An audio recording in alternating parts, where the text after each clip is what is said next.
السلام عليكم ورحمة الله وبركاته.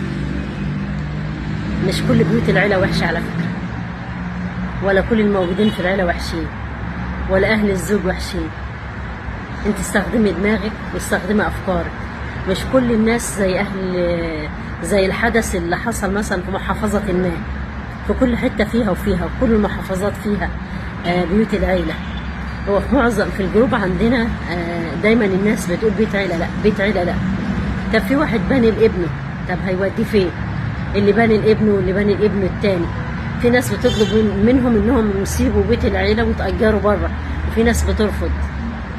بس مش كل الناس زي بعضها على فكره. انتوا لازم تقعدوا مع الناس وتشوف فكرهم وتفكيرهم ودنيتهم ايه عشان تقدري تدخلي بنتك في العيله دي. هل الناس دي ناس متفاهمه؟ الناس دي متدينه؟ الناس دي على دين، على اخلاق؟ احنا لازم نغير المفهوم ده. وبعدين اللي بتدخل بيت العيلة لازم تكون محاربة جيدة، تتعامل مع الناس بعقلها وأفكارها، وتتعامل معاها بما يرضي الله. أهم حاجة إن أنت بتعاملي ربنا في كل حاجة.